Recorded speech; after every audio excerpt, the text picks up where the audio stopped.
Hi there, I'm Dr. Jim. My topic today, aging with HIV.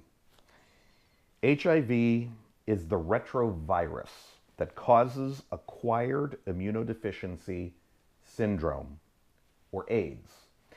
It was first identified in the 1980s, and I remember it well. I was a teenager, and I watched the commercials, and I read the magazine articles, and I listened to President Ronald Reagan tell America about HIV and AIDS, and I was absolutely terrified.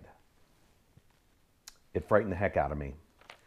I remember that between 1981 and 1995, the number of diagnoses and people dying just continued to increase. I also remember when the first line of drugs came out and made such a significant impact, saving lives. Today, people are living much longer with HIV, due mainly to the effectiveness of the highly active antiretroviral drugs, or HAART for short. What a difference a couple of decades and medications can make. So there's some good news and some not so good news about aging and HIV. And this is not my opinion. This is what I have found in the literature. So the good news about HIV today is that people diagnosed with it and they remain compliant on their medications, which means they take it when they're supposed to and they take it as prescribed. They're going to live a long life. That's the good news. HIV is no longer a death sentence. It used to be. The not so good news is that people with HIV are still aging.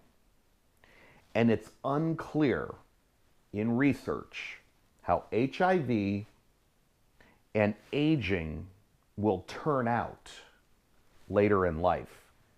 HIV, aging, all coming together with the medications that are being used. That's another variable. So, does HIV quicken the aging process? We're not 100% sure. Does it make aging more difficult? We're not 100% sure. And what about the long-term side effects of the HIV medication? What will that do to aging organs and cells? Can the drugs for HIV themselves speed up the aging process? Isn't this, it's fascinating, it's important, because there are a lot of baby boomers who did come into contact with the virus and are currently living with it. So it is important. And a lot of these folks might end up needing home health, long-term care, skilled nursing, assisted living, and eventually hospice. So it's good for you and I to know what is the relationship between aging and HIV. So I've written an article, got it right here, and I'd like you to read it.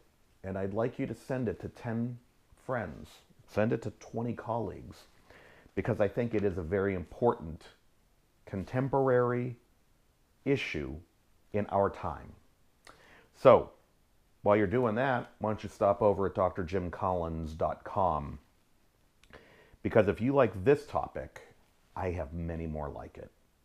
So until next time, I'm Dr. Jim Collins. Thank you so much for paying attention to aging with HIV.